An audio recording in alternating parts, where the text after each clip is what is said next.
Hi అండి, నమస్తే. నేను మీ Hema. Welcome back to my channel. Please అండి, మా ఛానల్ ఫస్ట్ టైం చూస్తే కనుక సబ్స్క్రైబ్ చేసుకోండి, నన్ను సపోర్ట్ చేయండి. ఈరోజు నేను పాతకాలం వంట బొబ్బర్ల పప్పుచారు పెడుతున్నానండి. చాలా టేస్ట్గా ఉంటుంది, చాలా బాగుంటుంది. నేను చెప్పినట్టు చెయ్యండి, మీ ఇంట్లో వాళ్ళు కూడా ఇష్టంగా తింటారు. ఎప్పుడు పెసరపప్పు కందిపప్పే కాదండి, బొబ్బర్లతో కూడా పప్పుచారు పెట్టుకోండి, హెల్త్కి కూడా చాలా మంచిది. మరి చూసేసేయండి వీడియో. ముందుగా మనం ఒక 3 అవర్స్ 4 అవర్స్ ముందు నానబెట్టుకోవాలండి. మినిమం 3 అవర్స్ నానాలి బొబ్బర్లు. ఇదిగోండి నానిపోయినాయి. వీటిని శుభ్రంగా వాష్ చేసుకొని ఒక 2 సార్లు నీళ్లు పోసుకోవాలి. ఈ వాటర్ కూడా మనకి పప్పుచారుకి కావాలండి, కొంచెం ఎక్కువే పోసుకోండి. పోసుకొని ఇందులో కొంచెం పసుపు, కొంచెం ఆయిల్ వేసి ఒక 6 విజిల్స్ వరకు ఉంచండి. వాటర్ అయితే కొంచెం ఎక్కువే పోసుకోండి.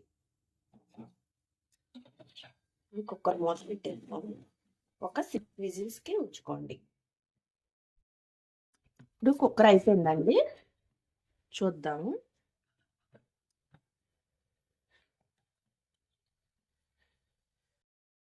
చూసారా, మెత్తగా మెదిగిపోయింది, ఉడికిపోయింది, సరిపోయింది. ఇప్పుడు ఈ వాటర్ కూడా ఉంచాలండి. అయితే పప్పు మెత్తగా మెదిపేసుకోవాలి.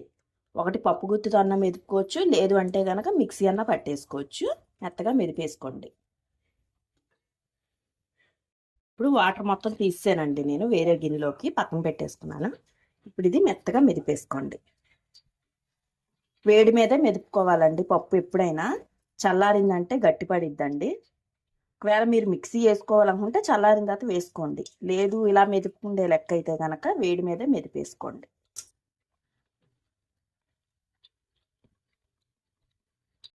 ఇలా మెత్తగా మెదిపేసుకున్న తర్వాత ఈ వాటర్ ఉన్నాయి కదండి, ఈ వాటర్ వేసేసేయండి. ఇందులో వేసేసి ఒకసారి కలిపేసేయండి. ఈ వాటర్ వల్లే టేస్ట్ వస్తుందండి. ఈ వాటర్తో రసం కూడా పెట్టుకోవచ్చు, అది కూడా ఒకసారి నేను పెడతాను, చూపిస్తాను. అది చాలా బాగుంటుంది. ఇలా కలిపేసుకొని పక్కన పెట్టేసుకుందాం.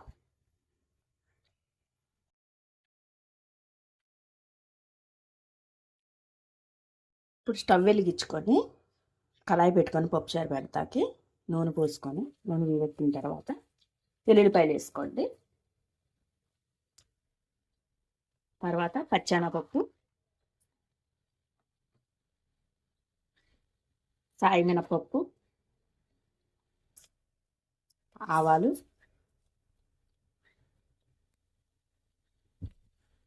కొంచెం జీలకర్ర వేసేసుకొని బాగా కలిపేసుకోండి.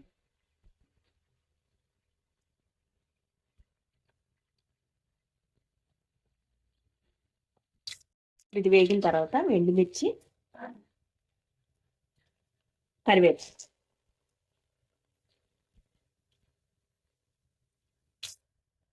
అలాగే కొంచెం ఇంగువ,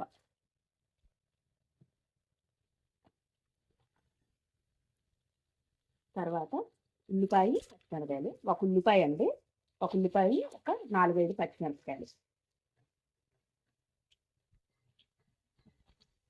ఇది పోపులోనే వేయించేసుకోవాలండి, ఉల్లిపాయ పచ్చిమిరపకాయ.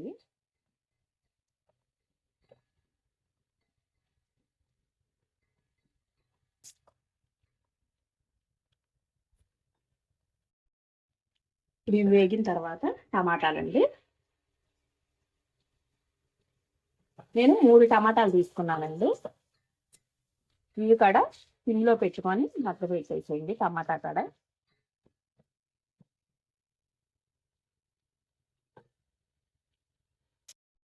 ఇప్పుడు మగ్గిపోయినాయండి టమాటా.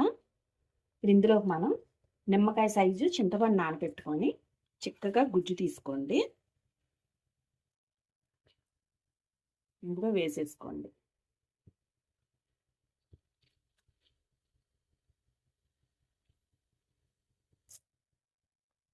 ఆల్రెడీ మనం టమాటా వేసాం కాబట్టి, 3 కాయలు వేసాం కాబట్టి కొంచెం సరిపోయిద్దండి చింతపండు.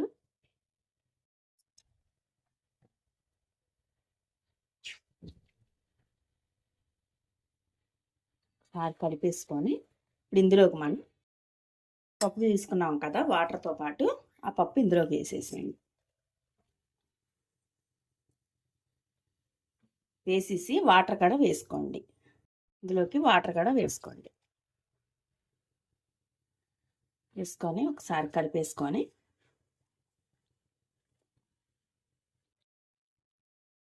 ఒకసారి ఇప్పుడు పులుపు చూసుకోండి. కలుపుకొని బాగా పులుపు ఉంది అనుకుంటే కనుక ఇంకొంచెం వాటర్ యాడ్ చేసుకోవాలి.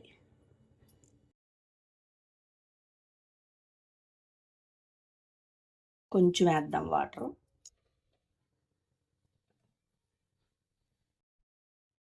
కొంచెం వాటర్ వేసి సరిపోతాయి. ఇప్పుడు ఇందులోకి ఉప్పు,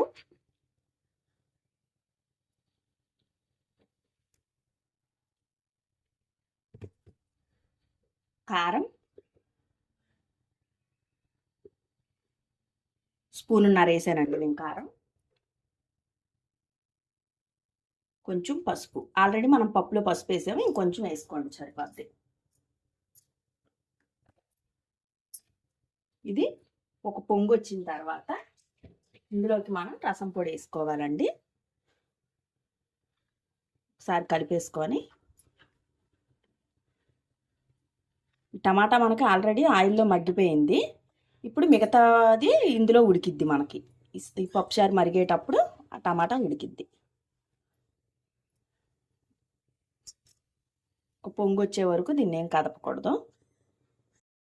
ఇప్పుడు ఇది ఒక పొంగు వచ్చిందండి, ఇప్పుడే వస్తుంది. ఇప్పుడు ఒకసారి ఇది కలుపుకొని ఇందులోకి మనం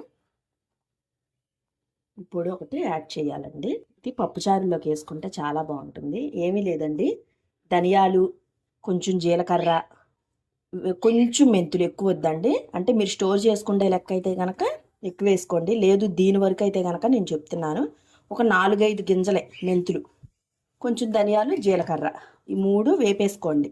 వేపేసుకొని పొడి పట్టుకోండి. ఒక స్పూను అంతే. ఇప్పుడు నేను ఒక స్పూన్ వేసాను చూసారా, అలాగా వేసుకోండి. అంటే మనం ఇంగువ వేసాం కాబట్టి మెంతులు ఎక్కువ వేసుకోకూడదండి, మళ్ళీ చేదు వస్తుంది.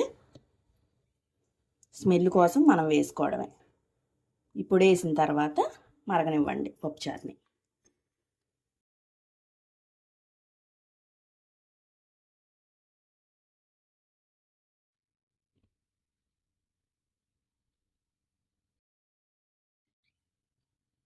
చాలా బాగుంటుందండి ఇది. మా నానమ్మ ఎక్కువ పెట్టేది ఈ బొబ్బర్లతో పప్పుచారు, లేకపోతే రసం అలా పెట్టేది. అసలు ఏమీ అవసరం లేదు, ఇంకా అప్పడాలు కానీ పాపిడి కానీ ఏది అవసరం లేదు ఇందులో నంచుకోవటానికి. ఫ్రైలు కానీ అసలు ఇట్టి పప్పుచారుతోనే తినేయచ్చండి, అంత ఇష్టంగా తినేవాళ్ళం. మా నానమ్మ పెట్టేది ఎక్కువ. ఇప్పుడు పెద్దగా ఎవరు తింటలేదు అనుకుంటా, నాకు తెలిసినంత వరకు అయితే ఎక్కువ చేసుకోవట్లేదేమో. కానీ ఇది పాతకాలంలో అయితే బాగా చేసుకునేవారు బొబ్బర్లతో పప్పుచారు. రసం కూడా పెట్టుకుంటారు, చాలా బాగుంటుందండి. ఇది బొబ్బర్ల వల్ల మనకి ఐరన్ పెరిగిద్దండి బాడీలో, చాలా మంచిది. డైట్ చేసేవాళ్ళు ఇలాగ వీక్లీ వన్స్ పెట్టుకోండి, రసం కానీ ఇలా పప్పుచారు కానీ చాలా మంచిది. ఇది మరగనివ్వండి, ఒక 15 మినిట్స్ వరకు మరగనిస్తే సిమ్లో పెట్టుకొని తర్వాత కొత్తిమీర వేసుకొని స్టవ్ ఆఫ్ చేసుకోవడమే. అంతేనండి, అయిపోయింది. ఇప్పుడు మనం కొత్తిమీర వేసేసుకుందాం లాస్ట్లో.